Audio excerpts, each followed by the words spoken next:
नमस्कार। पूर्णचंद्र Kandpal, जनजागृति, episode number 528 528 लेके आज हिंदी में आपसे बात करूँगा। इसी तरह धीरे धीरे 528 एपिसोड हो चुके हैं और मैंने आपको जैसे कि पता है, मैं इसके लिए जो मटेरियल लाता हूँ, जो चीज़ें लाता हूँ, मेरा कोई प्रवचन नहीं होता। मैं लाता हूँ जो मैंने अपनी 34 किताबों में पिछले 40 सालों में जो लिखा है। तो कहीं ना कहीं लिखा है, कभी कितने सन पहले लिखा है, अब मुझे तो याद भी नहीं।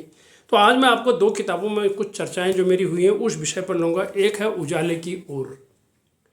इसमें मैंने जो है 101 लघु लेख लिखे हैं और वो मुद्दे हैं और उनके सॉल्यूशन भी मैंने दिए हैं। हमेशा मेरा कोशिश ये होती है कि उसके। और दूसरी किताब है यथार्थ का आईना, इस पर भी 101 है। इसमें भी जो मुद्दे मैंने उठाए उन मुद्दों का मैं जवाब भी देने का प्रयास करता हूँ। ये मेरा उद्देश्य होता है। आज का जो मेरा मुद्दा है, बिन पानी सब शून, पूरी दुनिया में त्राहिमाम मचा है पीने के पानी का। और ग्लोबल वार्मिंग की वजह से कहीं अंधाधुंध बाढ़ आ रही है, ग्लेशियर पिघल रहे हैं, जंगल जल रहे हैं, गर्मी हो रही है, समुद्र के किनारे की ज़मीनें डूब रही हैं। ये हम आए दिन कहीं न कहीं से टीवी चैनलों में या अखबारों में हम देखते रहते हैं। तो मैं आपको भीषण गर्मी की बात कर रहा था। आज जहाँ से मैं अभी बोल रहा हूँ, देश की राजधानी दिल्ली, यहाँ 41 हो गया है। टेम्परेचर बहुत तेज़ हुआ है, लू चल रही है, गर्मी 7वें आसमान पर है। और आज भी दुनिया में 2 अरब लोगों को पीने का शुद्ध पानी, पानी नहीं कह रहा हूँ, पेय जल, शुद्ध पानी, अंग्रेजी में बोलते हैं ड्रिंकिंग वाटर, पोर्टेबल वाटर कहते हैं, जो कि शुद्ध हो, पीने लायक हो। और हम कंक्रीट के जंगल बना रहे हैं, पौधरोपण पर हमारा उतना ध्यान नहीं है, जंगल कटते चले जा रहे हैं। नदी, तालाब, बावड़ी, चश्मे, कुएं, नौले सब और रसायनों के भेंट चढ़ गए हैं, कहीं सूख गए हैं और कहीं वर्षा कम होने के कारण सूख गए हैं। और यहाँ ये खनन की भेंट चढ़ गए हैं खनन वालों ने, और इसी तरह से ये सूखते चले जा रहे हैं। गर्मियों में सभी शहरों में अधिकांश, अब तो गाँव में भी, और वर्षा जल को हम संरक्षित नहीं कर पा रहे हैं। वर्षा से जब पानी आता है तो लय धड़ाधड़ जाता है। कागज़ में बहुत होता है लेकिन ज़मीन में नहीं होता है वो, और वो बह करके नालों में चला जाता है, फिर नालों से होते हुए गंगा सागर की तरफ चला जाता है। ज़मीन के अंदर का पानी का स्तर कम हो गया। अब कितना फीट गहरा करने के बाद भी जो है अंडरग्राउंड पानी नहीं आता है। तो 1 टन अनाज पैदा करने के लिए 1000 टन पानी की ज़रूरत होती है, वैज्ञानिक ये कहते हैं।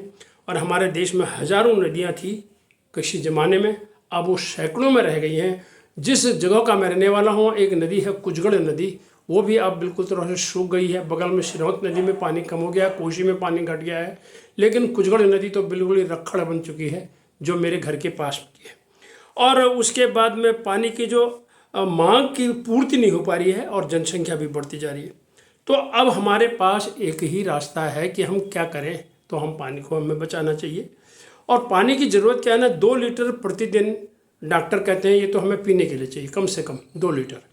और वैसे 25 लीटर पानी चाहिए हमें पीने के लिए, नहाने के लिए, कपड़ा धोना, खाना खाना, एक व्यक्ति के लिए चाहिए कम से कम 25 लीटर। लेकिन देश की जो हालत है, आप सभी राज्यों को देखिए, सारे पढ़ते होंगे आप, तो आपको पता लग जाएगा कहीं कहीं पर तो एक मग्गा पानी, 1 लीटर पानी भी उपलब्ध नहीं है। तो कहते हैं बर्बादी न करें, बूंद बूंद से घड़ा भरता है। हम नहाते समय, कपड़े धोते समय, बर्तन धोते समय, गाड़ी धोते समय, जिस गाड़ी को हम पाइप से धो रहे हैं उसको हम डस्टर से भी धो सकते हैं, पोंछे से भी धो सकते हैं। पानी बर्बाद न करें। देखिए, जो ये न कहें कि मेरे घर तो आ रहा, मुझे क्या लेना। अरे कहीं का पानी कहीं तो रुका। दिल्ली में जो पानी आता है वो गंग नहर से आता, होते हुए आता है। तो अब कितना दूर है ये पानी, कहाँ से आता है। जब नहीं आएगा तो तब क्या होगा।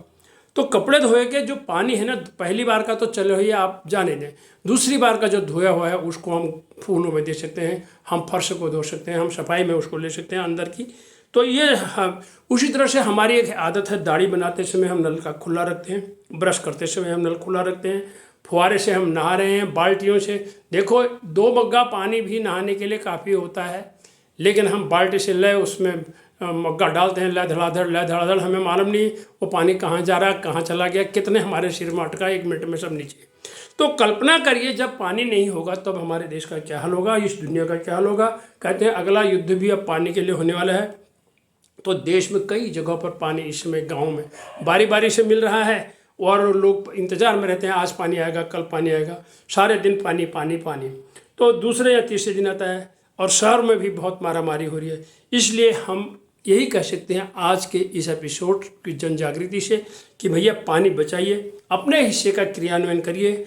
हमें अपने देश से प्यार होना चाहिए, हमें अपने समाज से प्यार होना चाहिए और हमें ये सोचना चाहिए कि मेरा क्या जा रहा है, जा तो मेरा क्या रहा, सभी का जा रहा है। अगर एक आदमी प्यासा रह जाएगा, कल को वो त्राहिमाम करेगा। तो जल के बारे में मंथन करें। रहीम जी कह के गए हैं कि रहीमन पानी राखिए, बिन पानी सब सून, पानी गए न उबरे मोती मानस चून। तो उनका भी उद्देश्य यही था कि इंसान को मैं जगाऊं। जिस तरह से मोती पानी के बिना नहीं चमक सकती, पानी के बिना चूना बेकार पड़ा हुआ है, और सम्मान के बिना और विनम्रता के बिना मनुष्य जिसको कहते हैं इसका पानी मर चुका है, अगर वो बेकार है, इसी तरह से बिन पानी सब सून है। आज का एपिसोड में मैं सिर्फ यही निवेदन करता हूँ, आप जगिए, अपने परिवार वालों को जगाइए।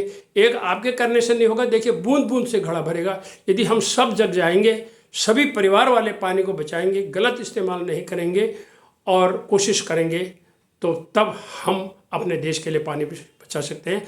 और हमारे हिस्से का जो क्रियान्वयन है वो हम करें, सबका सहयोग, तभी हम सब जगह पानी पहुंचा सकते हैं और तब हमारी क्यारी भी हरी भरी रहेगी और हमारे पास पानी भी नियमित रूप से पहुंचता रहेगा। धन्यवाद, नमस्कार।